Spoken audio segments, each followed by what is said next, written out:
اعوذ باللہ من الشیطان الرجیم بسم اللہ الرحمن الرحیم ان اللہ وملائکتہ یصلون علی النبی یا ایہا الذین آمنوا صلوا علیہ وسلموا تسلیما اللہم صلی علی سیدنا ونبینا وشفیعنا ومولانا محمد وعلی آل محمد وبارک وسلم۔ محترم خواتین و حضرات، السلام علیکم۔ پیام صبح کے ساتھ ایک بار پھر حاضر میں ہوں آپ کا میزبان انیق احمد۔ روزانہ آپ کی خدمت میں حاضر ہوتے ہیں اپنے عہد کے جید علماء کے ساتھ۔ پیر، منگل، بدھ اور جمعرات قرآن کریم کی مختلف آیات پر بات ہوتی ہے اور ان آیات کے تعلق سے ہم سمجھتے ہیں ان آیات کے معنی اور مفاہیم اور جوڑتے ہیں ان آیات کو حالات حاضرہ سے۔ لیکن جمعہ اور ہفتہ 2 دن سوال و جواب کے لیے ہوتے ہیں، یہ آپ اور ہم جانتے ہیں۔ آج کا دن سوال و جواب کا دن۔ تشریف فرما ہے محترم مفتی محمد نجیب صاحب۔ خواتین و حضرات، ہمارے ملک کا ممتاز نام، فارغ التحصیل دارالعلوم کراچی۔ پروگرام کا آغاز اللہ تعالیٰ کے بابرکت نام سے، سورۃ القدر۔ اعوذ باللہ من الشیطان الرجیم بسم اللہ الرحمن الرحیم انا انزلناہ فی لیلۃ القدر وما أدراك ما ليلة القدر ليلة القدر خير من 1000 شهر تنزل الملائكة والروح فيها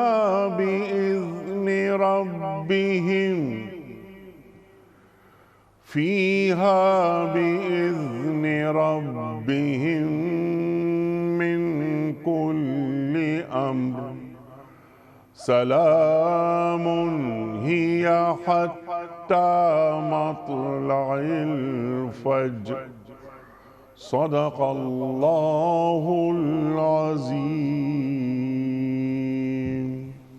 ہم نے اس قرآن کو شب قدر میں نازل کیا ہے، اور تم کیا جانو کہ شب قدر کیا ہے؟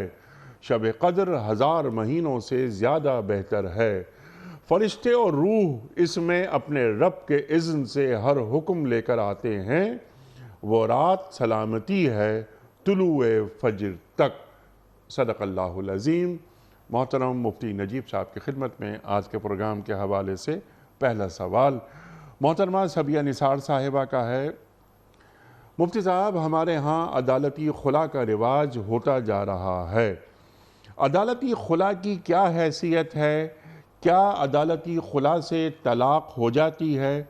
اور عدت کب سے شروع ہوتی ہے؟ بسم اللہ الرحمن الرحیم نحمدہ ونصلی علی رسولہ الکریم۔ انیس صاحب، اس سوال کے 3-4 حصے ہیں اس سوال کے۔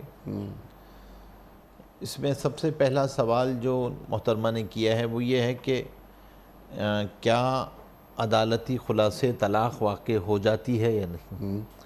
تو ایک بات تو یہ ذہن میں رکھیں کہ بنیادی طور پہ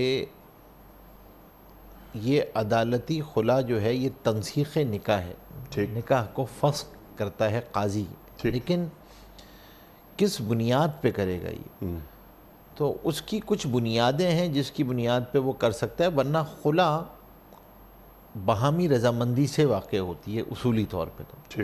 لیکن اگر شوہر ظلم کر رہا ہو یا حقوق زوجیت ادا نہ کر رہا ہو یا ایسا مار پیٹ کر رہا ہو کہ نشان پڑ رہے ہوں، مار پیٹ ہو، نان نفقہ نہ دیتا ہو، تو ان گراؤنڈز پہ قاضی کو یہ اختیار حاصل ہوتا ہے کہ وہ پھر نکاح کو فسخ کر دیتا ہے، اور اس کا ایک پروسیجر ہے جس میں وہ اس کو اطلاع کرتا ہے، اس کو آئیڈینٹیفائی کرتا ہے، اس کے بعد وہ پھر یہ فسخ نکاح واقع ہوتا ہے۔ اور فسق نکاح جو ہے ایک طلاق بائن ہے. ٹھیک. یعنی اس کے بعد اگر باہمی رضامندی سے وہ نکاح کرنا چاہیں اور اس سے پہلے کوئی اور طلاق شوہر نے نہ دی ہو ٹھیک. تو نکاح ہو سکتا ہے, دوبارہ سے نکاح ہو سکتا ہے. اب جو یہ مسئلہ ہے جو انہوں نے ایک اور سوال کیا ہے کہ عدت کب سے شروع ہوتی ہے. اچھا, اس سے پہلے کہ ہم عدت پر آئیں, آپ نے فرمایا کہ خلا کے بعد رجوع ہو سکتا ہے.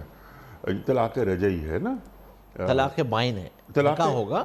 جی, نکاح ہوگا, دوبارہ نکاح ہوگا. نکاح ہوگا, جی ہاں نکاح ٹھیک ہوگا. ہے. اور مہر بھی دوبارہ رکھا جائے گا. جی نکاح ہوگا, پراپر نئے نکاح سرے سے, ہر نکاح چیز ہوگا. نئے سرے سے ہاں, ہاں, ہوگی. ہاں جی جی نکاح ہوگا. بالکل ٹھیک ہے. اچھا, اب اس پہ آ جاتے ہیں کہ عدت کی مدت شروع کب سے ہوتی. دیکھیں اب جو اس پہ جو سوال ہے یہ عام طور پہ غالباً اس سوال کی جو وجہ ہے وہ یہ ہے کہ یہ بچی عام طور پہ گھروں میں آ کے بیٹھی ہوئی ہوتی ہیں یا کوئی اس قسم کا سلسلہ چل رہا ہوتا ہے. تو اس کی جو مدت شروع ہوگی وہ شروع ہوگی جب قاضی فیصلہ کرے گا. جس دن قاضی فیصلہ کرے گا. قاضی سے مراد جج, جس دن جج فیصلہ, جی ریاست, جج جس دن ڈیسیجن دے گا اس دن سے عدت شروع ہوگی. ٹھیک ہے. اس سے پہلے عدت نہیں شروع ہوگی. ٹھیک ہے. یعنی وہ لڑکی گھر پہ آ کر بیٹھ گئی, اس نے خلا کی اپیل کر دی, وہ مدت شامل نہیں ہوگی. وہ مدت عدت نہیں ہے. ٹھیک ہے. یعنی وہ تو ایک طرح کی سیپریشن ہے. سیپریشن ہے. ابھی تو آپ نے صرف اور صرف ایک علیحدگی اختیار کی ہے اور گھر آ گئی ہیں. اب آپ نے یہ مطالبہ دائر کیا ہے, لیکن اصولی تو یہ تھا کہ اس مطالبے کی بنیاد پہ شوہر طلاق دیتا. وہ اس نے رابطہ نہیں کیا یا اس نے آپ کا جواب ہی نہیں دیا یا وہ خلا کے لیے تیار ہی نہیں. ٹھیک ہے. طلاق دینے کے لیے. ٹھیک. اب آپ جب قاضی کو انوالو کریں گی تو جج جب اپنے پروسیسز پورے کرے گا, اس پروسیس کے بعد جب وہ ڈیسیجن دے گا جس تاریخ کو, اس تاریخ سے عدت شروع ہوگی. ٹھیک ہے. اور وہ ڈیسیجن دے گا شوہر کی مرضی سے. یعنی شوہر, بعض اوقات یہ ہوتا ہے کہ خلا کا کیس لے کے کوئی خاتون چلی گئیں لیکن شوہر انہیں طلاق نہیں دینا چاہ رہا, یعنی ان کے خلا کا جو مطالبہ ہے اسے پورا نہیں کر رہا. تو ایسی صورت میں کیا ضروری ہے کہ قاضی یعنی ریاست اس شوہر کو زبردستی بلوا کر بیوی کو طلاق دلوائے؟ یعنی خلا کا مطلب تو یہی ہے نا. جی دیکھیں, اس میں ہوتا یہ ہے, قاضی کو یہ حق حاصل ہے کہ اگر ان گراؤنڈز پہ ظلم ثابت ہو جائے, جو میں نے آپ کو گراؤنڈز بیان کیے ہیں, تو پھر وہ اس نکاح کو فسخ کر سکتا ہے. نہیں کر تو سکتا ہے, یہ تو آپ نے بات فرما دی, لیکن شوہر نہیں آیا, مثال کے طور پہ نہیں آیا. آپ نے رابطہ کیا, تلاش کروایا, پتہ کیا, سب کچھ کیا, نہیں آیا. اس نے وصول بھی کیے خط, عدالتی خط بھی وصول کیے, پھر بھی نہیں آیا. تو اس کا ایک ٹائم پیریڈ ہے جو وہ گزارے گی, اور اس ٹائم کے بعد قاضی کو یہ اختیار موجود ہے کہ اگر اس کے پاس یہ ایویڈنسز ہیں تو قاضی فسخ کر دے. ٹھیک ہے. نکاح کو قاضی کو یہ اختیار حاصل ہے. لیکن اگر شوہر آتا ہے, دو صورتیں ہیں. ایک تو وہ آیا ہی نہیں, کورٹ نے یک طرفہ فیصلہ کر دیا اور لڑکی کے تمام پروسیجرز کو فالو کرتے ہوئے اور خلا کی ڈکری اس لڑکی کے حق میں جاری کر دی. جی دو صورتیں ہیں. ایک تو یہ کہ شوہر نے اس ڈکری کو چیلنج کر دیا کہ میں مانتا نہیں ہوں, لیکن میں اس پہ ابھی نہیں آ رہا. خلا کا مطلب کیا ہے؟ کیا شوہر آئے اور شوہر آ کر قاضی کے سامنے بیوی کو طلاق دے, اسے خلا کہیں گے, یا یہ ایک طرفہ فیصلہ ہو سکتا ہے؟ دیکھیں, اصل میں تو اس باہمی معاملے میں قاضی کا ہونا کوئی ضروری ہی نہیں ہے. اوریجنلی تو خلا جو ہے باہمی رضامندی سے ہو جاتی ہے. ٹھیک ہے. قاضی درمیان میں نہ ہو, وہ مطالبہ کرے اور شوہر جو ہے وہ طلاق دے دے تو خلا واقع ہو جائے گی. قاضی نہ بھی ہو تو کوئی شوہر کا طلاق دینا ضروری ہے. جی, لیکن جس صورت میں وہ ظالم بھی ہو, اس کا ظالم ہونا, نان نفقہ نہ دینا, حقوق زوجیت ادا نہ کرنا, مار پیٹ کرنا, یہ سب ثابت بھی ہو اور پھر وہ انکاری ہو طلاق دینے سے بھی, ٹھیک ہے, تو اب قاضی آئے گا. ٹھیک ہے. اب قاضی آ کر اس کو فسخ کر دے گا, کیونکہ لٹکا نہیں سکتا. اس کو یہ شریعت نے اختیار نہیں دیا کہ کسی کو جو ہے نا وہ ظلم اس درجے پہ کرے کہ اس کو لٹکا دے بالکل, کہ ساری زندگی اس عورت کو لٹکائے رکھے اور حقوق بھی ادا نہ کرے, نان نفقہ بھی نہ دے, حقوق زوجیت بھی ادا نہ کر رہا ہو اور مار پیٹ بھی کر رہا ہو, ظلم بھی کر رہا ہو, تو یہ اختیار نہیں ہوگا. پھر اب قاضی آئے گا درمیان. اچھا. اب آ کے وہ فسخ کرے گا، ٹھیک ہے، پھر یہ طلاق بائن کریٹ ہوگی۔ ٹھیک ہے، اور اس شوہر کے لیے ضروری ہے کہ وہ قاضی کے اس حکم کو مانے، جی مانے گا بالکل، ٹھیک ہے، جی کیونکہ یہ قاضی نہیں ہے، یہ حکومت وقت ہے، جی جی ریاست ہے، ریاست ہے بالکل۔ ٹھیک ہے، کلیئر ہو گئی یہ بات۔ اور جس دن انہوں نے پوچھا کہ طلاق عدت کی مدت کب سے شروع ہوتی ہے، کہ جس دن قاضی نے وہ ڈکری جاری کیا سرٹیفکیٹ دیا خلا کا، اس دن سے عدت شروع ہوگی۔ ایک اور سوال اسی ذیل میں یہ ہے، لیکن ان کا نہیں ہے، کسی اور کا ہے، رخشندہ صاحبہ کا ہے، میں نے کہا اس کے ساتھ جوڑ دیتا ہوں اس سوال کو۔ کیا عدت کے دوران عورت ملازمت پر جا سکتی ہے، اور عدت کے دوران پردے کے کیا احکامات ہوں گے؟ دیکھیں ایک بات تو یہ ہے کہ پردے کا تعلق، پردے کے حکم کی فرضیت کا تعلق عدت سے نہیں ہے۔ اچھا، یہ تو عدت میں ہے یا نہیں ہے، پردے کا حکم تو اپنی جگہ پہ قائم ہے، اس کا کوئی یہ نہیں ہے کہ وہ عدت میں ہوگی تو پردہ کرے گی، ویسے پردہ نہیں کرے گی۔ یہ ہمارے یہاں ایک بہت بڑی غلط فہمی ہے کہ ہم یہ سمجھتے ہیں پردے کا تعلق عدت سے ہے۔ ہاں، عدت کے اپنے احکامات وہ اپنی جگہ ہیں کہ بناؤ سنگار نہیں کرے گی، اس طرح بلا وجہ گھر سے باہر، وہ ایک الگ احکامات۔ پردے کا اس سے کوئی تعلق نہیں ہے، پردے کا تو شرعی حکم فرض ہے، وہ تو بغیر عدت کی بھی جو ہے وہ پردے کا وہی حکم ہے جو عدت کے دوران ہے، وہ تو بالکل برابر ہے۔ ٹھیک، ملازمت اس وقت کر سکتی ہے جب اس کے نان نفقے کا اور کوئی بندوبست نہ ہو، یعنی اس کے پاس اخراجات چلانے کے لیے، گھر بار چلانے کے لیے، بچوں کا خرچہ چلانے کے لیے اور کوئی ذریعہ ہے ہی نہیں، اور کوئی اس کی مالی معاونت کرنے والے بھی، ماں باپ بھی اس کی مالی معاونت اس درجے نہیں کر سکتے، ٹھیک، اور اسے چھٹی بھی نہیں مل سکتی، تو اب اس کے لیے گنجائش ہے کہ وہ دن میں کر کے واپس آ جائے، دن میں اس وقت گنجائش ہے۔ بالکل ٹھیک، تو وہ ایک ڈاکٹرائن آف نیسیسٹی ہے جو ایک ضرورت کے تحت جو ہے، اور اس ضرورت کو ڈیفائن کیا ہوا ہے اس وقت ہے، سبجیکٹیو تھوڑا سا میجریبل نہیں ہے، کیونکہ ظاہر سی بات ہے وہ خود فیصلہ کرے گی ٹھیک، کہ اس کے لیے کتنا ایک ضروری ہے۔ بلا ضرورت، بلا وجہ سب کچھ موجود ہے، پیسہ بھی موجود ہے، ایسی جگہ پہ موجود ہے، سب کچھ ہے، ٹھیک، اب نہیں کرنا چاہیے۔ وہ عدت شرعی حکم ہے، وہ گھر پہ عدت گزارنی چاہیے، بلا وجہ گھر سے باہر عدت میں نہیں نکلنا چاہیے، بلا ضرورت شرعی گھر سے بالکل باہر نہیں نکلنا چاہیے۔ بالکل ٹھیک ہے۔ اور عدت اگر وہ بیوہ ہے تو اس کے 4 مہینے 10 دن، جی اور اگر وہ مطلقہ ہے تو اس کے لیے 3 مہینے۔ جی 3 ماہواریاں اس کی۔ جی بالکل ٹھیک ہے۔ اچھا، ایک بات اور یہ کہ وہ صبح جائے اور شام کو بحالت مجبوری شام تک آ جائے جیسے آپ نے فرمایا، اچھا اوور نائٹ اسٹے کہیں نہیں کر سکتی؟ نہیں کرنا چاہیے بالکل، عدت میں اس طریقے سے نہیں، بلا ضرورت شرعی بالکل عدت میں آدمی کو گھر سے باہر نہیں نکلنا چاہیے۔ ٹھیک ہے، اگر وہ کوئی خاتون عدت میں ہے، اپنی والدہ کے گھر یا بھائی کے گھر یا بہن کے گھر چلی جاتی ہیں ملاقات کے لیے، اور وہ 1-2 دن وہاں رک جاتی ہیں، تو اس کی اجازت ہے؟ نہیں، مناسب نہیں ہے، یہ مناسب چیز نہیں ہے۔ اچھا، ہاں، یہ مناسب چیز نہیں ہے، اس طرح ٹریولنگ کرنا، اس طرح ایک گھر سے دوسرے گھر میں، ہاں کوئی ضرورت شرعی ہے، کوئی مسئلہ آ گیا، والدہ بیمار ہو گئی، کوئی خدا نخواستہ ایسی چیز ہو گئی، کسی میت ہو گئی، کسی کے یہاں جانا پڑ گیا، وہ ایک الگ چیز ہے، اچھا، لیکن ویسے نہیں جانا چاہیے۔ ویسے نہیں جانا چاہیے۔ اچھا، بعض اوقات ہم یہ دیکھتے ہیں کہ عدت میں ہیں خاتون، لیکن اس کے باوجود وہ شادیوں میں جانا آنا نہیں، یہ تو بالکل ہی وغیرہ، انتہائی غیر مناسب بات ہے، اچھا، بالکل جائز نہیں، یہ تو شریعت کا حکم ہے نا، یہ تو میری آپ کی کوئی نارمز تو ہے نہیں، صحیح بات ہے، یہ تو شریعت کا حکم ہے، اللہ کا حکم ہے، حضور پاک صلی اللہ علیہ وسلم کا صلی حکم اللہ ہے علیہ نا، تو اس حکم کے تحت تو آدمی کو پورا کرنا ہے نا، حکم تو پورا کرنا ہے اس کو، تو بالکل اس کو حکم کو اسی طریقے سے پورا کرنا چاہیے جس طرح حکم دیا گیا ہے، تو اس طریقے سے اپنی نارمل لائف کو اسی طرح رکھنا جیسے پہلے تھی، یہ جائز نہیں ہے، جائز، چاہے وہ عدت طلاق کی ہو، چاہے وہ عدت جو ہے وہ اسی طریقے سے خدا نخواستہ کسی کے شوہر کے انتقال کی صورت میں ہو۔ ٹھیک ہے، کیونکہ بالکل ٹھیک ہے، کلیئر ہو گئی یہ بات کہ یعنی عدت کے تقاضے کیا ہیں؟ ہاں، عدت کیونکہ ظاہر سی بات ہے نا، عدت جو ہے وہ تو شروع ہوگی اس طرح، یا تو وفات کی صورت میں ہوگی، یا خلا کی صورت میں ہوگی، یا طلاق کی صورت میں ہوگی، یا کوئی گمشدگی کی صورت میں ہوگی،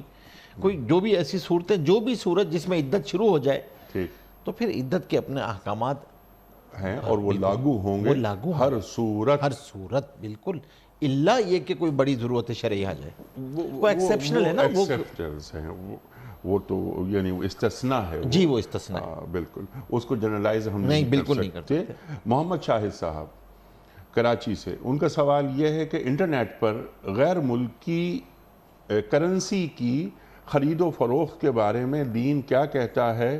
کچھ فیس ہوتی ہے، یعنی $1000 آپ نے جمع کرا دیے سیکورٹی کی مد میں، تو آپ $1,00,000 کی ٹرانزیکشنز کر سکتے ہیں، کیا دین اس طرح کی ٹرانزیکشنز کی اجازت دیتا ہے؟ دیکھیں جنہوں نے فوریکس کی جو مثال دی ہے، فوریکس ٹرانزیکشنز کی، فوریکس کی بائی سیل، جی یہ آج کل بہت عام ہے، لیکن جو انہوں نے صورت بیان کی ہے کہ اس طریقے سے آپ کو جمع کرا دیتے ہیں، تو وہ کمپنی زیر ضمانت کے طور پہ یہ رقم رکھ کے آپ کو $1,00,000 تک کی خرید و فروخت کی اجازت دے دیتی ہے کہ آپ $1,00,000 تک کی کرنسی، کوئی بھی کرنسی خریدتے رہیں پھر بیچتے رہیں۔ اور ہوتا یوں ہی ہے کہ وہ آپ انٹرنیٹ پہ ہی خرید رہے ہوتے ہیں اور آپ کلک کرتے ہیں، وہ پھر آپ کی ہو جاتی ہے، پھر تھوڑی دیر میں جیسے اس کا ریٹ چڑھتا ہے تو آپ اس کو بیچ دیتے ہیں۔ اس طریقے سے یہ ٹرانزیکشنز عام طور پہ انٹرنیٹ پہ ہو رہی ہوتی ہیں۔ ٹھیک، یہ جو صورت ہے یہ جائز صورت نہیں ہے، یہ سٹہ ہے اور اس کو جوئے کے احکامات میں شمار کیا، کیونکہ اس میں قبضہ آتا ہی نہیں ہے، ٹھیک، یہ بے صرف ہے۔ اور بے صرف کے شریعت نے اپنے کرنسی کی خرید و فروخت کے شریعت نے احکامات میں قبضے کو شرط رکھا ہوا ہے، عام بیوعات میں بھی رکھا ہے، کرنسی کے اندر تو وہ اور زیادہ سخت ہے شرط۔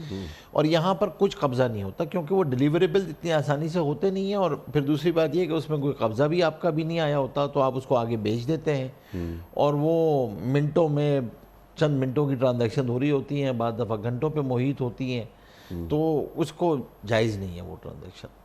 اس طریقے سے فوریکس کی ٹرانزیکشنز کرنا، اس طرح کے معاملات خرید و فروخت کرنا، کرنسی کی خرید و فروخت ٹھیک، اس طریقے سے انٹرنیٹ پہ یہ جائز نہیں ہے، یہ جائز نہیں ہے، حرام۔ جی حرام ہے بالکل۔ اچھا، اب اگلا سوال ہے عالیہ صاحبہ کا۔ عالیہ صاحبہ ماشاءاللہ بہت نمازی خاتون ہیں، وہ یہ فرماتی ہیں کہ مفتی صاحب پبلک پلیسز پہ ہوتے ہیں، بعض اوقات ہم لوگ، نماز کا وقت آ جاتا ہے تو خواتین گاڑی میں نماز پڑھ لیں اگر اجازت ہو، اور اگر نہیں تو کیا گھر پہ آ کر پڑھیں؟ نماز قضا ہونے کا ایک خدشہ رہتا ہے، تو اس سے کس طرح نمٹا جائے اس مسئلے سے؟ دیکھیں پبلک پلیسز کے اندر تو اگر آپ کسی ایسی جگہ پر ہیں جہاں پہ الگ ہو کے نماز پڑھی جا سکتی ہے، ٹھیک ہے، تو پھر تو آپ کھڑے ہو کے الگ سے نماز پڑھ لیں۔ اگر آپ ماشاءاللہ پردے دار خاتون ہیں، وہ پردہ کرتی ہیں، تو وہ پردے کے اندر نماز پڑھ لیں، پردے میں نماز پڑھ لیں۔ ہمارے یہاں ایئرپورٹس کے اندر ہوتا ہے بعض دفعہ کہیں پہ پرابلم آ جاتی ہے، جگہ باقاعدہ بنی ہوئی جگہ ہاں، ہوتی ہے، کہیں آپ بازار میں کہیں پہ کونے میں اگر آپ نے پڑھنا ہے کوئی ایسی یا ہائی وے پہ، روڈز پہ آ جاتی ہے، یہ نوبت آ جاتی ہے بعض دفعہ کہ کسی جگہ پہ مصلی نہیں مل رہا ہوتا ہے آپ کو، تو اب اگر نماز پڑھنی ہے تو اصل تو شریعت کا حکم یہی ہے کہ نماز کھڑے ہو کے پڑھی جائے گی، قیام فرض ہے، ٹھیک ہے، قبلہ رخ ہونا اور قیام یہ دونوں چیزیں ضروری ہیں، تو کھڑے ہو کے پڑھی جائے گی۔ لیکن اگر آپ ٹریولنگ کر رہے ہیں، روڈ پر ہیں اور آپ ٹریولنگ کر رہے ہیں اور آپ ایسی بس میں بیٹھے ہوئے ہیں اور بس نہیں رک رہی ہے، آپ کا وضو ہے، تو علماء نے یہ لکھا کہ بھائی جو میسر ہے اس کو کر لو۔ وہ کیا ہے کہ آپ ابھی پڑھ لو، لیکن گھر جا کے قضا کرنی ہوگی آپ نے، جو اس وقت حکم ہے وہ تو پورا کر لو، یعنی دہرانی ہے نماز، دورانی ہے نماز، کیونکہ آپ کے دو اہم چیزیں رہ گئیں۔ کیوں اور اس وقت کیوں پڑھ لیں کہ جو میسر تھا وہ تو آپ نے کر لیا نا، جو بس میں تھا وہ کیا آپ نے، اچھا، لیکن ایز پر جو ضرورت تھی فرائض کی وہ نہیں کیا آپ نے، اس طریقے سے تو فرائض پورے نہیں ہوئے، تو آپ گھر جا کے اس کو دہرا لیں۔ عام جگہوں پہ یہ میں ایک بڑا مسئلہ ہے ہمارے ہاں، ریاست کی یہ ذمہ داری ہے کہ ان جگہوں پہ عورتوں کے لیے مصلی جو ہے نا وہ بہت ضروری ہے۔ ہمارے ہاں یہ مسئلہ جو اب انہوں نے جب سوال اٹھایا، ہم پہلے بھی پروگرام میں یہ کہتے رہے، نہ ہمارے یہاں مساجد میں خواتین کی جگہیں ہوتی ہیں، نہ ہمارے یہاں بازاروں میں خواتین کی جگہیں ہوتی ہیں، اور خاص طور پہ آج کل جیسے اب جب دن جو ہیں وہ چھوٹے ہونے لگتے ہیں تو پھر تو نمازیں آ رہی ہوتی ہیں، اور نہ راستوں پر ہے، کہیں پہ آپ کہیں پہ رکنا چاہیں تو وہ نماز ہی نہیں پڑھ سکتا۔ اور جو بڑے شہر ہیں وہاں تو اور زیادہ مسائل ہیں، کوئی بیچارے بازار گئی ہوئی ہے تو اس کا مطلب یہ کہ اس کی نماز قضا ہوگی ہی ہوگی، کیونکہ کوئی جگہ ہی نہیں ہوگی، کوئی جگہ نہیں، جہاں کوئی مسلمان علاقوں میں وہاں پر بھی جگہیں نہیں ہیں۔ اور بڑے شہروں میں بھی نہیں ملتی، چھوٹے شہروں میں بھی نہیں ملتی، ہائی ویز پہ بھی نہیں ملتی. تو یہ تو ریاست کی مطلب اقامت صلاۃ تو ریاست کی بنیادی ضرورت ہے. اور اس کے لیے تو میں کہتا ہوں کہ بھائی آپ اس کے نقشوں میں ڈال دو، آپ بازار کو اپروو ہی نہ کرو، آپ جگہ کو ہی اپروو نہ کرو جب تک اس کے اندر مصلی نہ ہو، اس کے اندر جائے نماز نہ ہو، اس کے اندر کوئی مسجد کی جگہ نہ ہو.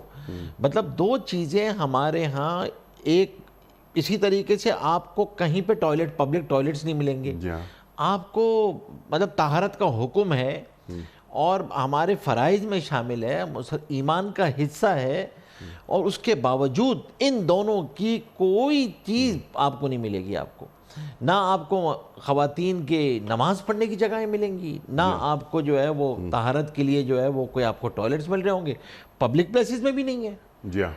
اور ہمارے ہاں باقی جگہوں پہ بھی آپ کو نظر نہیں آئیں گے، راستوں میں بھی نظر نہیں آئیں گے. یہ حالانکہ میں تو کہتا ہوں کہ بھائی آپ اس کو آؤٹ سورس کر دو، کوئی طریقے سے آؤٹ سورس ہی کر دو، لیکن بنا دو، جگہ متعین کر دو، مختص کر دو، اس کو آؤٹ سورس کر دو اور آپ اس کو چلا دو. لیکن کم از کم یہ تو کسی شہری کے بنیادی حقوق ہے نا. مطلب بڑے بیسک سی چیزیں ہیں، اس میں تو کوئی ایسی راکٹ سائنس نہیں ہے کہ نہیں کوئی اسپیسیفک ٹاؤن پلاننگ ہوگی تو اس میں یہ ہوگا، ورنہ کامن ٹاؤن پلاننگ میں تو یہ چیزیں نہیں ہوتی ہیں. ٹھیک ہے، یہ تو حکمرانوں کے یا ریاست کے، جیسے آپ نے فرمایا، ان کے فرائض میں شامل ہے، ایسا کرنا چاہیے. اور دین فرماتا ہے نا، ان مکناہم فی الارض اقاموا الصلاۃ وآتوا الزکاۃ. یہ تو جن کو اقتدار ہم دیں گے وہ یہ کام کریں گے کہ وہ نماز قائم کریں گے اور زکوٰۃ کے ادارے قائم کریں گے، نیکی کا حکم دیں گے، برائی سے روکیں گے. لیکن مفتی صاحب، جن مساجد میں عورتوں کے لیے جگہ نہیں ہے تو پہلا کام یہ نہیں ہونا چاہیے کہ عورتوں کا ایک حصہ نماز پڑھنے کا، جناب والا، کہ یہ اچھا ہر محلے میں کم از کم ایک مسجد تو ہے، 2 4 4 5 5 6 6 مساجد بھی ایک محلے میں، تو اس میں عورت کا داخلہ کیوں ممنوع کیا؟ دیکھیے میں تو آپ سے یہی عرض کر رہا ہوں کہ چلے میں اس بحث میں، اس فقہی بحث میں نہیں جاتا کہ جہاں پر آپ خواتین کا مساجد میں جانا، ہر نماز کے لیے مسجد میں جانا کیا ضروری ہے یا نہیں ہے، وہ تو الگ بحث ہے، وہ ایک الگ بحث ہے. لیکن جو اس وقت سب سے اہم چیز ہے جو آپ نے فرمایا، الاول فالاول، کم از کم وہ مساجد جس کے ارد گرد بازار لگتا ہے، وہ مساجد جو بالکل سرے راہ ہیں، راستے کے اوپر ہیں، مین ہائی وے پہ، مین روڈ پر ہیں آپ کی، ان کے اندر تو خواتین کے لیے جگہ رکھیں نا. آپ ہم اس شہر میں رہتے ہیں کراچی میں، بہت ساری روڈیں ایسی ہیں کہ اگر اس روڈ پہ اب آپ آ گئے تو اب آپ سوچیں کہ وہاں پہ مسجد کوئی بھی نہیں ہوگی، نماز کی جگہ نہیں ملے گی آپ کو. آپ ایک شہر کے ایک حصے سے دوسرے شہر میں حصے میں چلے جائیں گے، لیکن خواتین کے اگر درمیان میں اذان ہو گئی تو اب نماز کی جگہ نہیں ہوگی. اور اگر مرد کسی مسجد میں رک بھی گئے پڑھنے کے لیے تو خواتین کی جگہ نہیں ہے، وہاں پہ نماز پڑھنے کی جگہ نہیں ہے. تو آپ کی بات بالکل درست ہے کہ جگہ ہونی چاہیے. اور میں کہتا ہوں کہ جب الحمدللہ اب یہ ترتیب جب ہونے لگی ہے کہ تراویحوں میں تو اکثر مساجد میں اب جگہ ہوتی ہے، تراویح میں خواتین آ رہی ہوتی ہیں، تو اس جگہ کو کچھ مختص کر دیا جائے، کچھ ترتیب بنا لی جائے ایسی. ٹھیک ہے، جو خالص رہائشی محلے ہیں وہاں تو نہیں، لیکن جو بازار سے محلے ہیں، جو روڈوں پر ہیں، مین روڈز پر مساجد ہیں، وہاں تو ترتیب بنا لی جائے. کیونکہ لوگوں کی نمازیں ضائع ہو رہی ہوتی ہیں، فرائض ضائع ہو رہے ہوتے ہیں.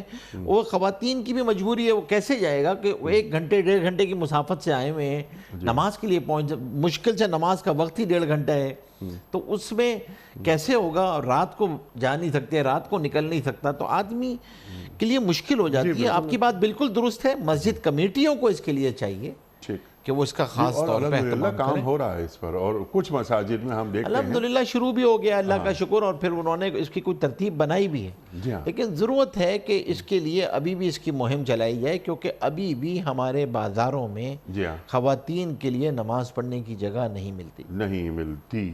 اگلا سوال مفتی صاحب احمد کمال صاحب کا ہے، کراچی سے. وہ فرماتے ہیں، سمپل سوال ہے، کئی بار آ چکا ہے، لیکن وہ یہ سوال ایک دفعہ پھر آپ کی خدمت میں، کہ مفتی صاحب اسٹاک ایکسچینج میں شیئرز کی خرید و فروخت کیا جائز ہے؟ دیکھیں، ویسے تو یہ سوال ہم پہلے بھی کر چکے ہیں. اسٹاک ایکسچینج کے اندر شیئرز جب آپ خرید و فروخت کر رہے ہوتے ہیں تو بنیادی طور پہ شیئرز میں آپ کسی بھی چلتے کاروبار کے اندر شریک ہوتے ہیں، اس کا حصہ خرید کے. حصہ جب آپ اس کے خریدتے ہیں تو آپ اس کے اندر شریک ہوتے ہیں.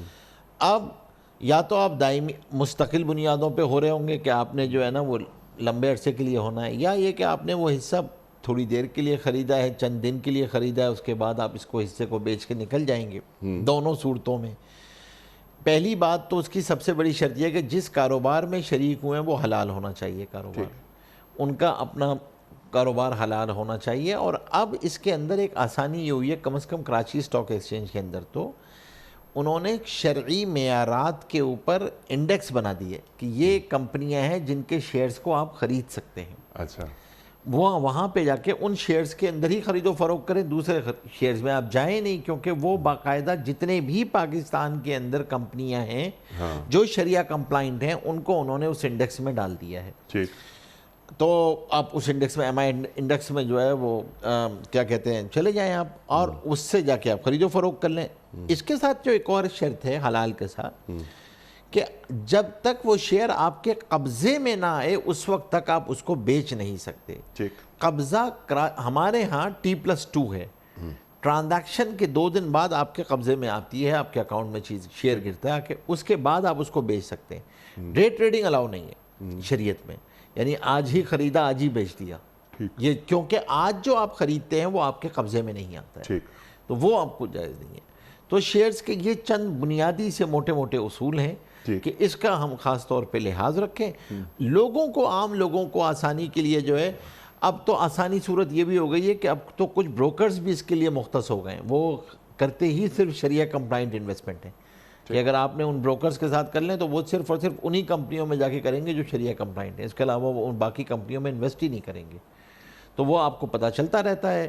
اور اگر آپ نے اسٹاک ایکسچینج میں شیئرز میں جانا ہے تو اسی طریقے سے اسلامک فنڈز ہیں، ان کے ذریعے سے آپ جا سکتے ہیں. تو اب کئی طریقے موجود ہیں، تو انہی طریقوں کو اختیار کرنا چاہیے اسلامی سرمایہ کاری کے لیے. ٹھیک ہے، یعنی یہ شیئرز کا کاروبار انتہائی جائز ہے اور اس میں کسی بھی قسم کی کوئی عمومی نہیں ہے، مطلب ان شرائط کے ساتھ جو میں نے بیان جو شرائط آپ نے بیان فرما دی نا، یہ شرائط نماز کی بھی شرائط ہے نا کہ نماز، لیکن وضو ضروری ہے کہ وضو کے بغیر نماز نہیں ہوتی وغیرہ وغیرہ. ان شرائط کو دیکھتے ہوئے، پیش نظر رکھتے ہوئے شیئرز کا کاروبار، یہ حصص کا کاروبار جائز ہے. جی بالکل ٹھیک ہے. کچھ ویڈیو کوئسچنز مفتی صاحب آپ کی خدمت میں. پہلا سوال مفتی صاحب کے لیے. مفتی صاحب، میرا آپ سے ایک چھوٹا سا کویسچن ہے کہ جو جسم پہ ٹیٹو وغیرہ، نام وغیرہ لکھواتے ہیں، رنگ برنگی چیزیں بنواتے ہیں، وہ جائز ہے کہ نہیں جائز؟ جی، یہ ایک عجیب بات یہ ہمارے معاشرے میں رفتہ رفتہ آ رہی ہے. ہم دیکھتے تھے کہ مغرب میں لوگوں کو ایک گدوانا جسم کو جو ہے وہ، ہاں، جسم کو وہ گدواتے تھے اور گدواتے ہیں. دین میں جائز نہیں ہے گدوانا، جائز نہیں ہے، بالکل جائز نہیں ہے. بالکل ٹھیک ہے، بالکل واضح ہو گئی یہ بات. اللہ تبارک و تعالیٰ نے ایک شکل دی ہے، تغییر خلق اللہ ہے، اب اس کو بالکل اس کی اجازت نہیں ہے، یہ جائز نہیں ہے، یہ گناہ ہے. ہاں، لیکن اس میں تو جسم میں کوئی تبدیلی تو نہیں آ رہی، لیکن صرف ایک نقش، آپ مختلف نقش بھی کر رہے ہوتے ہیں، اور تو اس وجہ سے اس کو گدوانا جسم کو اس طریقے سے جائز نہیں ہے. جائز نہیں ہے، بالکل. ہاں، اس وقت تو سب سے بڑی یہ کہ مغرب کا تشبہ ہے اصل تو. اچھا، یعنی مغرب کی شباہت نہ کریں، ان کے بنائے ہوئے نقش قدم پہ نہ چلیں، مطلب ذہن کو غلامی سے آزاد کریں، مغرب کی مروبیت سے نکلیں. ٹھیک ہے نا مفتی صاحب؟ یہ ہاں، تشبہ نہیں ہو. اور سب سے بڑی بات ہے کہ دین اجازت ہی نہیں دیتا. اگر مغرب کی نقالی ہم نہ کریں تب بھی جائز نہیں، تب بھی جائز نہیں ہے. اگلا سوال مفتی صاحب کے لیے.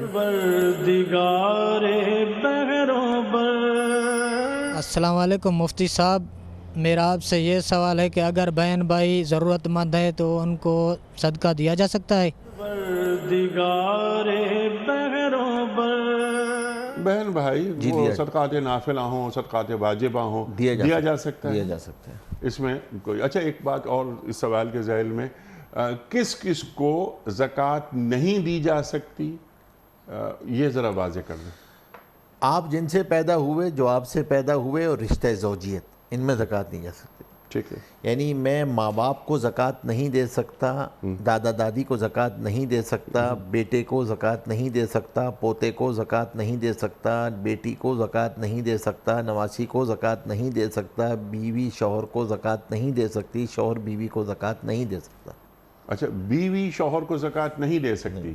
رشتہ زوجیت میں زکوٰۃ نہیں دی جا سکتی. رشتہ زوجیت میں زکوٰۃ نہیں دی جا سکتی. اسی طرح شوہر بیوی کو زکوٰۃ نہیں دے سکتا کہ اس کے حقوق میں شامل ہے.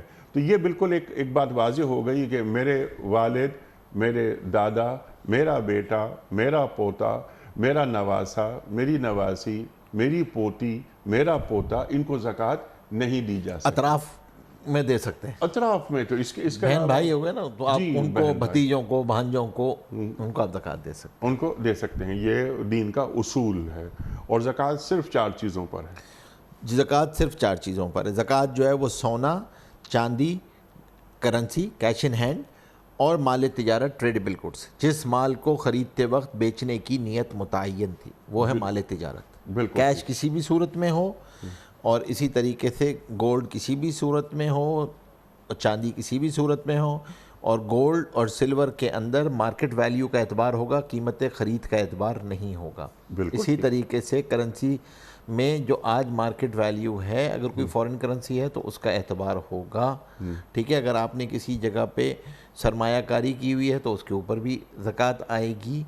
اور اسی طریقے سے مال تجارت میں جو قیمت فروخت ہے وہ حساب لگایا جائے گا. جو قیمت فروخت آج ہے کہ اگر آج اس کو بیچنا پڑے تو جو اس کی قیمت ہوگی وہ لگائی جائے گی. وہ لگائی ان 4 چیزوں پر زکوٰۃ ہے. اس کے علاوہ باقی چیزوں پر زکوٰۃ نہیں. باقی وہ عشر ہے، اس کے مسائل الگ وہ ہیں. زمین کے، کھیتی باڑی کے حوالے سے جو فصلوں کے اوپر. بالکل ٹھیک ہے. اگلا سوال مفتی صاحب کے لیے.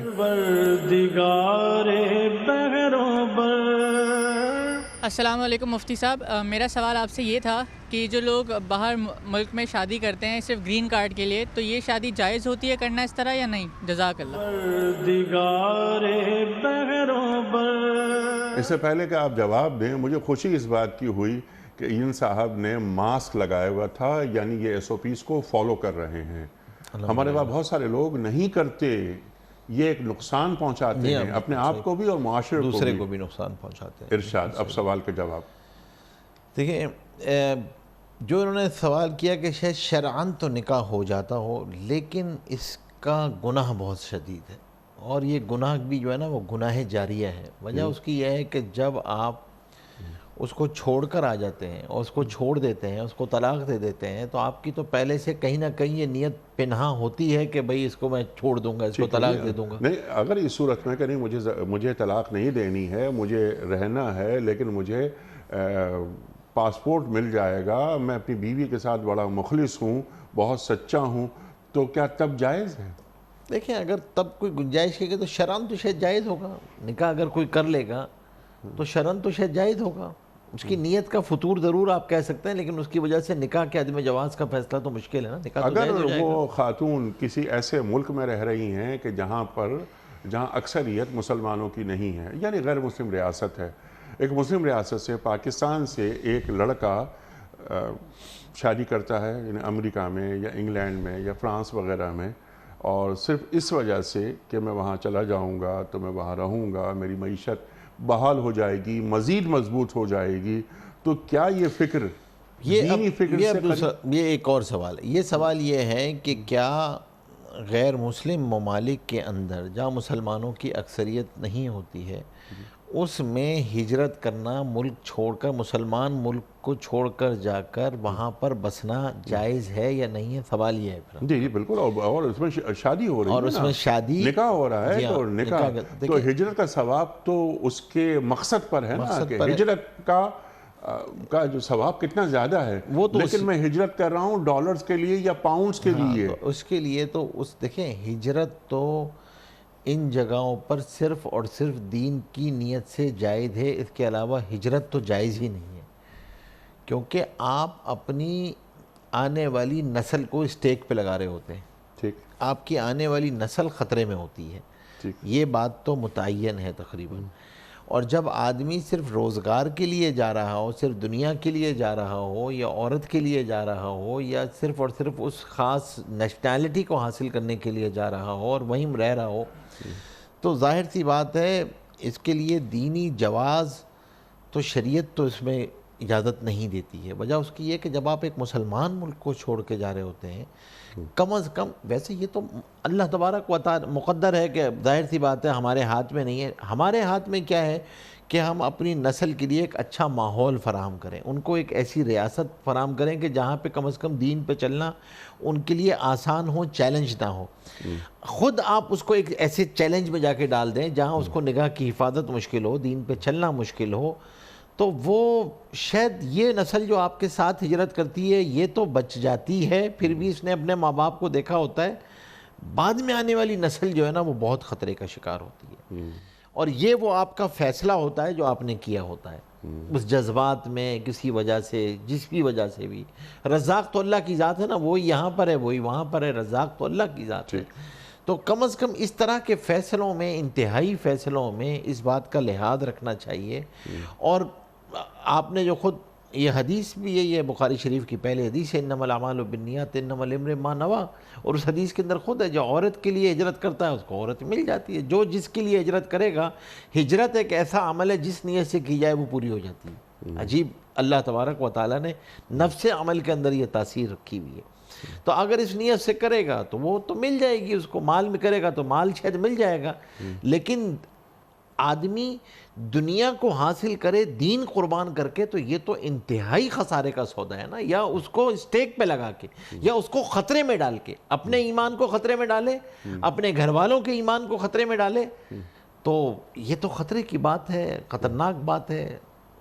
باقی لوگ جا رہے ہوتے ہیں تو میں ہمیشہ سب سے یہ کہتا ہوں کہ بھائی اپنی نیت کی تصحیح کر لو، نیت صحیح کر لو اپنی.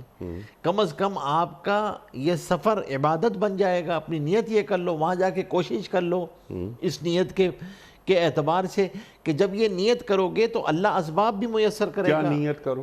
یہی کہ میں وہاں پہ دین پھیلانے کے لیے جا رہا ہوں، دین کے لیے جا رہا ہوں، حضور پاک صلی اللہ علیہ وسلم کا امتی بن کے زندگی گزاروں گا، حضور پاک صلی اللہ علیہ وسلم کے امتی ہونے کے ناطے میں اس دین کو پھیلاؤں گا، میں سلیقے سے اس دین کو پیش کروں گا لوگوں کے سامنے. کل حضور پاک صلی اللہ علیہ وسلم کے سامنے جب حاضری ہو تو میں کہہ سکوں کہ میں نے اس علاقے میں جو ہے وہ دین کو پہنچایا. خود ایسا امتی بن کے رہوں گا کہ لوگ میری زندگی دیکھ کر دین کے قریب آئیں گے. میں ان اخلاق کے ساتھ برتاؤ ایسا کروں گا لوگوں کے ساتھ. یہ ساری وہ نیتیں ہیں جو کی جا سکتی ہیں یہاں پہ. آپ کو سفر سے پہلے اس نیت کرنے میں کوئی نہیں جا رہا، آپ کو کوئی مسئلہ نہیں ہے، کسی کو ڈسکلوز کرنا ضروری نہیں ہے. یہ تو آپ کا فیما بین و بین اللہ، آپ کا اور اللہ کا معاملہ ہے. یہ تو کم از کم یہ نیت کر کے جاؤ یہاں سے، تاکہ آپ کے آنے والی زندگی اور فیصلوں پہ اس کا اثر پڑے. اور اللہ جل شانہ اس کے مطابق آپ کے لیے اسباب بھی میسر فرماتے ہیں. جو آدمی نیت کرتا ہے اللہ کیا وہ نیت قبول ہو جائے تو پھر اللہ جل شانہ اس کے مطابق اسباب بھی میسر فرماتے ہیں. تو آدمی کی نیتوں کا اس کے فیصلوں پر، آنے والی زندگی پر بڑا اثر پڑتا ہے. تو نیت صحیح کر لو اپنی. جو انہوں نے سوال کیا ہے، بجائے اس کے بھائی نیت یہ کر لو کہ میں جو ہوں وہ امتی بن کے جاؤں گا، اس علاقے میں جا کر میں دین کو پیش کروں گا اور میں ایسے اخلاق کروں گا کہ لوگ جو ہے میری عملی زندگی دیکھ کر دین میں شامل ہوں، اور خود بھی پھر یہاں پہ کوشش کرے تھوڑا بہت دین سیکھ کے جائے. سبحان اللہ. اور اپنے کردار سے، اپنے رویوں سے دین کا سفیر بن جائے، مبلغ بن جائے. تو پھر ہمارے ذمہ ہے حضور پاک صلی اللہ علیہ وسلم کے امتی ہونے کے ناطے یہ ہمارے ذمہ ہے خود دین پہ چلنا، سب کو دین پر لے کے آنا، خود ان کے ساتھ ایسا برتاؤ، ایسا رویہ رکھنا کہ لوگ دین کے قریب آ جائیں. یہ تو ہماری ذمہ داری ہے، بحیثیت امتی ہماری ذمہ داری ہے. کہیں بھی ہم ہیں تو یہ ہماری ذمہ داری ہے. تو ہم جاتے وقت بھی اس کی نیت کر لیں انشاءاللہ. میں تو ویسے ہی ساتھیوں کو کہہ رہا ہوتا ہوں جو ہمارے تاجر جا رہے ہوتے ہیں، میں ان کو بھی کہتا ہوں جا تو تجارت کے لیے رہے ہو، چائنا جا رہے ہو، کبھی کہیں جا رہے ہو، بھائی یہ نیت کر لیا کرو. تو کم از کم اس نیت سے تمہارا یہ سفر تجارت عبادت بن جائے گا. ٹھیک ہے. اچھا، یہ لوگ جو جا رہے ہیں اور جو آپ نے بات کی تجارت، یہ ملیشیا میں، انڈونیشیا میں تاجر ہی گئے نا، اور وہ گرم مسالے کے تاجر تجارت کی ایماندارانہ اصول متعین کر دیے. لوگ حیران ہوئے کہ تم لوگ کون ہو بھائی، اتنے نیک لوگ ہو، اگر ہم زیادہ پیسے تمہیں دے دیتے ہیں تم آواز دے کے بلاتے ہو کہ یہ باقی پیسے بھی لے جاؤ اپنے، ہمیں اپنے جیسا بنا لو. اللہ اکبر. انڈونیشیا پورا مسلمان ہوا، ملیشیا پورا مسلمان ہوا، سماٹرا اور دیگر جزائر، پورے یہ مشرق بعید کے جتنے ممالک ہیں تمام کے تمام جزائر ہمارے تاجروں نے مسلمان کر اخلاق سے دیے، مسلمان، اخلاق سے، اپنی ایماندارانہ روش سے. سبحان اللہ. اچھا یہ تو بات آپ نے ان کے تعلق سے فرمائی کہ جو لوگ یہاں سے جا رہے ہیں، جیسا کہ اس بچے نے سوال کیا، لیکن وہ لوگ جو سالہ سال سے وہاں رہ رہے ہیں ان کے بارے میں دین کیا کہتا ہے؟ تجدید عہد وفا کر لیں، تجدید عہد وفا، نیت کر لیں، نیت کر لیں. آج نیت کر لیں. سبحان اللہ. نہیں کر سکے تھے، آج نیت کر لیں نا. ہاں اور آج نیت کر کے زندگی اس نیت سے گزاریں. اب کی تھی کسی نیت سے، چلے ہم ڈاکٹر کریں گے، ہاسپٹل کھولیں گے، گزر گئی نا. جی تو اب یہ نیت کر لیں. ٹھیک. اب یہ نیت کر لیں گے. میں آپ کو انیس صاحب بتا رہا ہوں، آج بھی وہ یہ نیت کر لیں تو اللہ تبارک و تعالیٰ ان کی نسلوں کی حفاظت کے اسباب میسر فرمائے. سبحان اللہ. سبحان اللہ. نیت کر لیں. دیکھیں اللہ کا معاملہ نیت کے ساتھ جڑا ہوا ہے. نیت کریں، کوشش کریں، جو اپنے بس میں ہے وہ شروع کر دیں، نسل محفوظ ہو جائے گی. یہ اس سے بڑی نیت سے بڑی رسک مینجمنٹ کوئی نہیں ہے. اپنی آپ نے نسل کو محفوظ کرنا ہے، نیت کریں اور اپنے آپ کو ماحول کے ساتھ جوڑ لیں. وہاں پہ مسجد کے ماحول کے ساتھ جوڑیں، وہاں پہ اپنے آپ کو جوڑیں.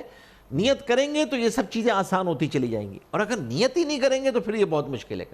اور وہاں رہنے والوں کے لیے تو بہت بڑی ذمہ داری ہے. اس وقت بہت بڑی ذمہ داری. آپ وہاں رہ رہے ہیں، کل کوئی آگ پہ شکوہ کرے گا کہ بھائی کل وہ قیامت میں ہمارا گریبان پکڑے کہ تم تو میرے پڑوس میں رہتے تھے، تم نے تو مجھے کبھی دین کے بارے میں نہیں بتایا، تم تو میرے ساتھ رہتے تھے، تم نے تو مجھے کبھی نہیں بتایا کہ اللہ.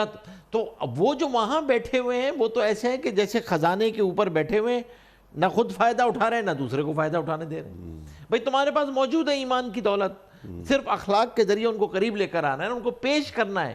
اور وہ تو پیاسا ہے بالکل، آپ بس پیش کریں، بات کریں. وہ تو کیا پیاسے اچھی بات آپ نے ہیں، کہی کہ وہ پیاسا ہے، بالکل پیاسے ہیں. وہ تو حق کی تلاش میں حق کی رہتا تلاش ہے. میں رہتا ہے. اور مطلب صاف لوگ ہیں، کوئی ایسی چیز نہیں. آپ ان کے سامنے صحیح نیت کے ساتھ، خیرخواہی کے ساتھ، سلیقے سے بات کو پیش کر دیں، وہ بات قبول کرنے کے لیے سبحان تیار اللہ. ہیں. اور ہمارے دین کے پاس جو پیغام ہے اس سے زیادہ طاقتور پیغام کسی کے پاس بھی نہیں ہے. طاقتور پیغام ہے، صرف اور صرف یہ ہے کہ پیش کرنے کا طریقہ، سبحان اللہ. آپ کی نیت، خیرخواہی، صحیح طریقے سے آپ پیش کریں، صحیح بات پیش کریں، آپ اس سے تعلق جوڑیں. جی. دیکھیں اور اپنے کردار کی گواہی پیش کریں کہ دیکھو جب تم اسلام قبول کر لو گے تو تم ایسے ہو جاؤ گے کہ یہ لوگ، یہ کیسے لوگ ہیں مسلمان، یہ مسلمان جھوٹی نہیں بول سکتا، یہ مسلمان چیٹنگ نہیں کرتا، کوئی دھوکہ نہیں. تو کیوں نہ پھر کشش پیدا ہوگی لوگوں کو. بھائی آپ وہاں رہ رہے ہیں نا، چلیں اور وہاں پہ رواج نہیں ہے، لوگ کہتے ہیں وہاں پہ کوئی، بھائی آپ پڑوسیوں کے حقوق ادا کر دیں. سبحان اللہ. آپ پڑوس میں کھانا بھیجنا شروع کر دیں، آپ ان کے یہاں کچھ بھیجنا شروع کر دیں، آپ ان سے ملنا شروع کر دیں، آپ خیر خبر لینا شروع کر دیں. کوئی اس علاقے میں بزرگ رہ رہے ہیں، ان کے پاس ملنا شروع کر دیں، ان کے پاس جانا شروع کر دیں. انہیں مرتے وقت کلمہ نصیب ہو گیا، اجر تو آپ کو ملے گا سارے کا ایک. اور آپ کی تھوڑی سی محنت لگے گی، شاید 2-3 مرتبہ کھانا لے کے جائیں گے، 2-3 مرتبہ خیریت پوچھ لیں گے، اور اس نے پوچھا اچھا تم کون سے دین پہ عمل کرتے ہو، کیا ہے، اور آپ نے تھوڑی سی دعوت دے دی اس کو، اور اس نے کلمہ پڑھ لیا، تو اس کی تو زندگی بدل گئی، اس کی زندگی، اور آپ کا اجر مل گیا. ساری دنیا ایک طرف اور ایک اس کا کلمہ پڑھ لینا یہ ایک طرف، تو آپ کو تو اجر مل جائے گا. تو آپ اس بات کی خاص طور پہ نیت کرنا، اللہ سے دعا کرنا، جو وہاں رہ رہے ہیں ان کو بھی کوئی مایوسی، جو گزر گیا سو گزر گیا. اب یہ نیت کریں، اللہ سے مانگیں، دعا کریں اور شروع کر دیں اپنے اخلاق سے کہ میرے اخلاق سے، بھائی گرمی ہو تو ہم پانی پلائیں، ہم لوگوں کی مدد کریں، کوئی ایسی چیز آ جائے، کوئی بھی مسئلہ جو ان کا ہو، آپ کا ہوگا حل ہم کر دیں گے. آپ اس طریقے سے جب پیش کریں گے تو اگلا خود پوچھے گا کس دین سے تمہارا تعلق. سبحان اللہ. سبحان اللہ. سبحان اللہ. اس پر جو ہے وہ آپ کی دعوت ہے، آپ کا عمل دعوت ہے، اخلاق دعوت ہے، رویے دعوت ہیں، سب دعوت ہے. سبحان اللہ. سبحان اللہ. اور جو ایک تصور، جو ایک گھناؤنا تصور یہ پیش کیا جا رہا ہے کہ مسلمان جہاں بیٹھتے ہیں وہاں اس ماحول کو خراب کرتے ہیں، جب بولتے ہیں تو جھوٹ بولتے ہیں، یہ با کردار نہیں ہوتے، تو اس تاثر پر خط تنسیق پھیر دیں کہ مسلمان ایسا ہوتا ہے. اخلاق، آپ کا رویہ خود خط تنسیق پھیر دے گا. اخلاق اور رویہ. اکثر ایک بات اس پروگرام میں ہم کہتے ہیں کہ اتنا اچھا اخلاق ہمارا ہو غیر مسلموں کے سامنے کہ جب وہ ہمارا اخلاق دیکھے تو وہ کہیں کہ ان کا اخلاق اتنا اچھا ہے تو ان کے رسول کا اخلاق کتنا اچھا ہوگا. اللہ اکبر. اللہ اکبر. اللہ اکبر. مفتی صاحب آج کے پروگرام کا آخری سوال رکھتے ہیں آپ کی خدمت میں. اگلا سوال مفتی صاحب کے لیے۔ السلام علیکم مفتی صاحب، میرا آپ سے یہ سوال ہے، کیا اولاد کا نافرمان نکلنا ماں باپ کے لیے عذاب ہے؟ جناب والا، کیسا عجیب سوال۔ عذاب تو نہیں کہوں گا، آزمائش ہے، آزمائش ہے۔ فتنہ کہا ہے اولاد کو، اولاد نعمت بھی ہے اور آزمائش بھی ہے۔ ٹھیک ہے۔ تو نافرمان اولاد بہت بڑی آزمائش ہوتی ہے، اللہ تبارک و تعالیٰ سب کو محفوظ رکھے۔ تو یقیناً آدمی کو پناہ بھی مانگنی چاہیے، دعا بھی کرنی چاہیے، اولاد کی تربیت کی فکر بھی کرنی چاہیے، کوشش بھی کرنی چاہیے۔ ہم تو اسی کے مکلف ہیں، خاص طور پہ اپنی دعاؤں میں اس بات کا لحاظ رکھنا چاہیے کہ اللہ فرما بردار اولاد عطا فرما، صالح اولاد عطا فرما۔ ٹھیک ہے۔ تو مفتی صاحب اچھی بات ہے، بہت اچھی بات ہے۔ دعا تو مومن کا ہتھیار ہوتا ہے۔ دعائیں اب ربنا حب لنا من ازواجنا وذریاتنا قرۃ اعین وجعلنا للمتقین اماما، اب دعا سکھا دی اللہ تعالیٰ نے ہمیں، اور بہت ساری دعائیں ہمارے پاس ہیں جو اللہ تعالیٰ اور اللہ کے رسول صلی اللہ علیہ وسلم ہمیں سکھا رہے ہیں۔ لیکن اولاد ایک دن میں نافرمان نہیں ہوتی، ٹھیک ہے مفتی صاحب؟ تو آج اگر کوئی باپ یا کوئی ماں یہ شکایت کرتا ہوا ہمیں نظر آتا ہے تو کیا اس کی بنیادی ذمہ داری اس پر عائد نہیں ہوتی تھی کہ اس کی تربیت کے نتیجے میں اولاد نافرمان کیسے نکل گئی؟ ہو سکتا ہے، بلکہ اس کا غالب گمان ہے کہ نافرمانی کی بنیادی وجہ والدین کا اولاد کی تربیت سے غفلت برتنا ہو۔ دیکھیں دو چیزیں ہوتی ہیں۔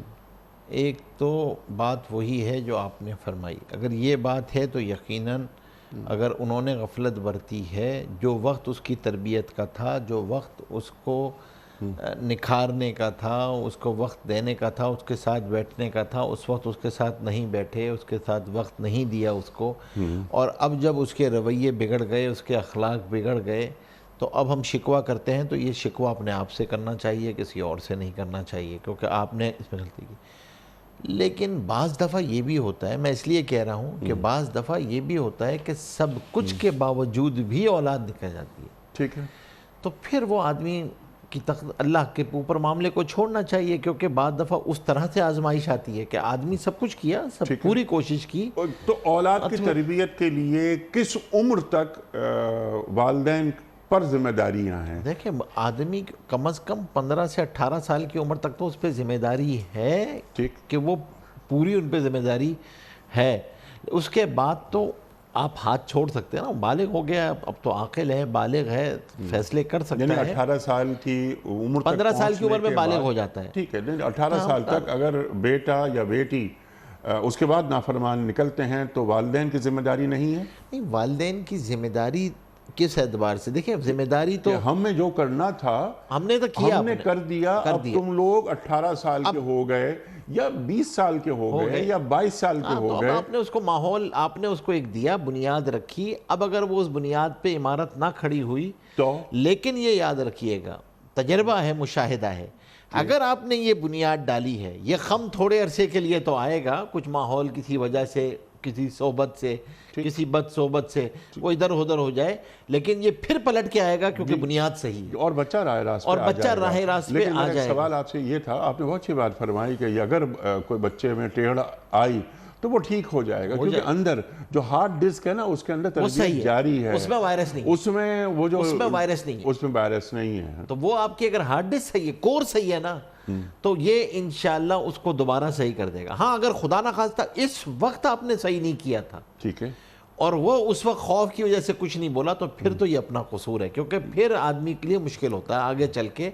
عمر میں جب پختگی آ جاتی ہے، 20-22 سال کے آدمی کے رویوں کو تبدیل کرنا آسان نہیں ہوتا ہے۔ 20-22 سال کا بچہ اگر نافرمان ہو جاتا ہے یا نکل جاتا ہے تو کیا والدین کی پکڑ ہوگی؟ نہیں، پھر اس پہ نہیں ہے، والدین کی پکڑ تو ایک حد تک ہے، تربیت جو ان کی عمر کا وہ حصہ تھا جہاں انہوں نے تربیت کری، سبحان اللہ، سبحان اس کے بعد تو ان کی ذمہ یہ بھی نہیں ہے کہ وہ ان کو اس کو ضرور روزی دیں، اس کو ضرور، یہ تو اپنا ذمہ داری ہے، وہ اپنی ذمہ داری ہے، وہ پوری کریں گے، اب بالغ ہیں، اب آپ ان کا ہاتھ چھوڑنا ہی ہوگا، آپ کو ہاتھ چھوڑیں آپ ان کا، ٹھیک ہے، تو اس کا بچہ اگر بالغ ہونے کے بعد اگر نافرمان نکلتا ہے تو مواخذہ والدین کا نہیں ہوگا، والدین نے اپنا کام کر دیا، تربیت کر دی. اور کیا اچھی بات آپ نے فرمائی کہ جن کی بنیاد بہت اچھی ہوتی ہے پھر ان کے بگڑنے کا امکان کم رہ جاتا ہے. اگر بگڑتے بھی ہیں تو راہ راست پر آ جاتے ہیں. جن بچوں کی ماؤں نے لوری میں درود شریف سنایا وہ نہیں بگڑتے. بے شک نہیں بگڑتے، بے شک نہیں بگڑتے. سبحان اللہ، سبحان اللہ. کیونکہ وہ بنیاد کے اندر جو ہے نا، وہ بنیاد کے اندر وہ صالح ہوتے ہیں. بنیاد کے اندر بنیادی طور پہ وہ صالح ہوتے ہیں. بالکل ٹھیک ہے. چاہے وقتی طور پہ کوئی تھوڑی بہت چیز آ بھی جائے، لیکن وہ چیز جو جبلت ہوتی ہے وہ پلٹ کے آتی ہے، جو اس کی، کیونکہ وہ صحیح ہو چکی ہے. اندر کے رویے جو ہوتے ہیں نا، وہ اس کا صحیح ہو چکا ہوتا ہے. سبحان اللہ. مفتی صاحب میں آپ کا بڑا شکر گزار، آپ تشریف لائے اور آج بھی ہم نے مفتی صاحب سے بہت سیکھا. ہمارے علماء کو اللہ سلامت رکھے.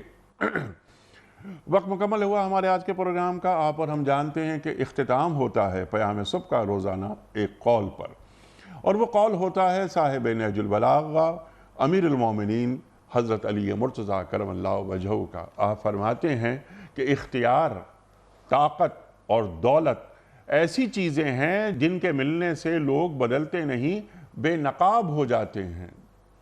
اختیار، طاقت اور دولت ایسی چیزیں ہیں جن کے ملنے سے لوگ بدلتے نہیں، بے نقاب ہو جاتے ہیں. سبحان اللہ، سبحان اللہ. اپنے میزبان انیق احمد کو کل تک کے لیے اجازت. خدا حافظ. پروردگار بحر و بر